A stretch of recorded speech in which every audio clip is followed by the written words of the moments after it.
Hello guys at good morning muna dyan at good evening rito. Eto guys andito na naman tayo at may pag-uusapan natin.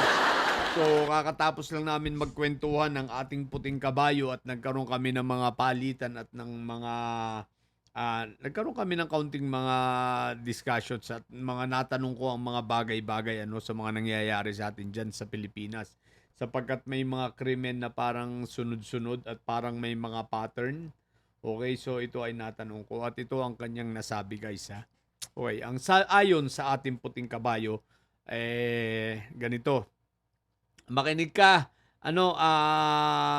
DILG, beka naman Secretary John Wick, PNP, galaw-galaw kayo at talasan ninyo ang inyong mga, anong tawag rito? Talasan ninyo ang inyong intelligence, okay? Tingnan ninyo lalo na sa social media. Tutukan itong mga accounts ng mga mahilig magbanta, okay? Sapagkat itong mga ito ang siyang may pasimuno pala, no? At sila ay meron na kasi, guys, ito. Ayon sa ating puting kabayo. Okay, talagang itong Sayad siblings ay nagpapakawala na ngayon ng mga kriminal. No? Yes, totoo yun. So sila ay nagpapakawala na upang gumawa ng chaos, gumawa ng gulo at palalain ang sitwasyon. At para sa ganun ay mabuo nila yung kanilang naratibo na hindi na safe ang Pilipinas. Okay? So, ang iba rito ng mga pakawalan ng mga kriminal ay mga didilis. Sa madaling salita, gumawa na sila ng krimen, kumikita sila sa paggawa nila ng krimen, plus kumikita pa sila sa budget nila, no? Para gumawa ng krimen. Diba? Kumbaga, two birds in one stone ito eh. Dahil kahit naman hindi, diba? Kumbaga, kung hindi man sila kumita ng malaki, at least merong suporta. So, ayon sa puting kabayo ha, so itong mga didilis, ang mga inuutusan na. At pagkatapos niyan, sa mga krimen na yan, ang mga didilis vloggers naman na magiging trabaho, salsalin ang istorya, palalain at gumawa ng mga fake news at sabihin na, ayan napakagulo na ng Pilipinas, hindi na talaga safe sa Pilipinas. Kaya nako, Rudy, John Wick, galaw-galaw.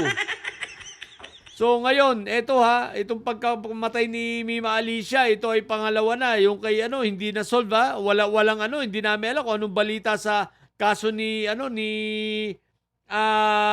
amigo ng bayan. Okay? Na pinatay ito dun sa pag daw nagkakamali sa Mindanao ay sa Tagum. Sa loob ng bus, binaril. So ngayon, si Mima Alicia, nawa naman ito ay magkaroon ng hustisya. No? Pangulong PBBM, pagalawin mo naman ang mga tao mong ito. Kami nakikiusap na sa'yo. Please, lalo na itong si John Wick, galaw-galaw naman kasi ang dami mo ng sablay, ang dami na namin panawagan sa'yo doon pa di ba? Hanggang ngayon, sila Atong Ang nakalaya. So ngayon, si Bato, sabi nyo, alam nyo kung nasan, kita nyo, hindi nyo mauli-uli. So, ang tiwala ng bayan, nawawala talaga sa inyo, John Wick. Kaya ngayon, magpakitang gilas ka. Ngayon, tutukan nyo ng mabuti, tumingin kayo sa social media, seryosohin ninyo ang lahat ng pagbabanta nitong mga nasa comment section ng mga vloggers, na mga nagko-comment dyan, ang iba dyan ay tunay na kriminal, no? So tutukan din ninyo, tingnan ninyo, total may cybercrime naman kayo, kahit mag-random lang kayo. At tingnan nyo ang mga accounts na ito para magkaroon kayo ng lead. Huwag na kayong maghintay na may mamamatay pa, may mangyayari pang masama bago kayo kumilos. Huwag kayong maging reactive, maging proactive kayo. Kami nakikiusap na sa inyo. John Vic Remulla.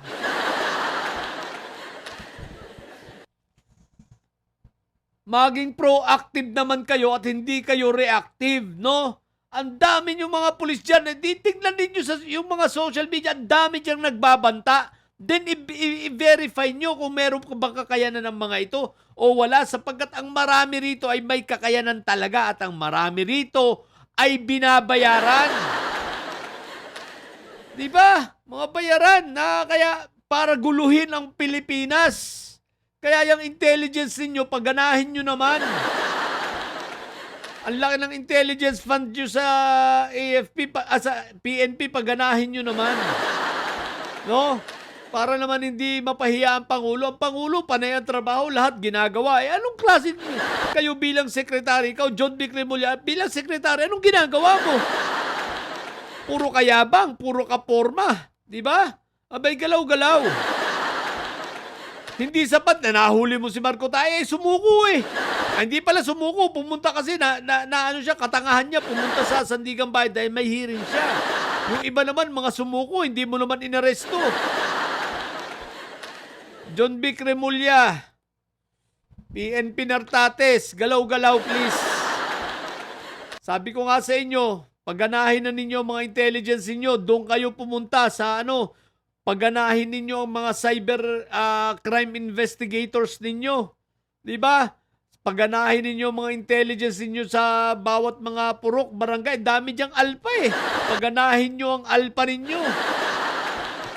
Sapagkat marami talagang manggugulo ngayon, gagawa ng krimen, gagawa ng kung ano-ano, na mga didilis. Tandaan nyo ha, hindi ako nagbibiro, didilis ang marami rito sapagkat hindi na nila kayang gumawa ng rally. Wala na, depressed na ang mga ito. No? Sobrang frustrations na ang nangyayari, depressed na yung mga pinuno nitong mga may sayad. Sobrang frustrations na kaya gagawin na lang nila ang mga ganyang bagay para mapagulo ang Pilipinas, sumama ang imahe ng ating Pangulo.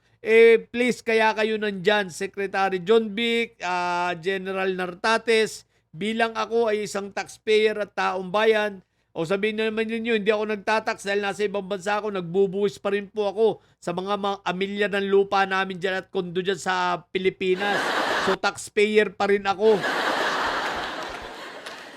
No? Kaya ang sinasabi ko lang, galaw-galaw naman. Maging mapagbantay kayo, 'di ba? At maging proactive, hindi reactive. Hindi yung kikilos kayo kapag may mga namatay na, 'di ba? Huwag ganon. Huwag ganon. Nasisira si PBBM. Ang daming ginagawa ni PBBM. Busy yung tao. Pero yung anong tawag rito? Itong sa safety ng ating mga kababayan, itong peace and order, tutukan nyo naman. 'Di ba? So, yan. So, alam nyo na ha, maraming mga didilis ang mga ngalat ngayon upang gumawa talaga ng gulo. Lalo na't paparating ang rally, baka gamitin nila yan sa rally ng INC na sasabihin naratibo na hindi na safe ang Pilipinas. O, di ba ga? Yan na nga, binubuo na nila ang narratives na yan, hindi safe ang Pilipinas. Ngayon, ang babalikan yan, ikaw John Wick bilang DILG Secretary na hawak mo ang PNP. Kaya gumalaw ka na. Okay? So yun lang po, nakakainis. What the heck? Nakaka-imbier na pag narinig mo yung kwento ng puting kabayo na ganun eh. Tapos makikita mo si John Wick papatay-patay. Ombudsman, baka naman, si Sabit Sipon, tingnan mo na rin.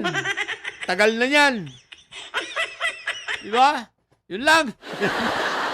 Mga bobong didilis at may saya dyan. Ang tatay nyo ay preso, ang BP nyo ay bobo. Natili kayo mga bobo at may side sapagkat ang may side ay laging high blood. Ewan ko ba rito sa ating Pangulo, ayaw pang palitan si John Wick. What the heck?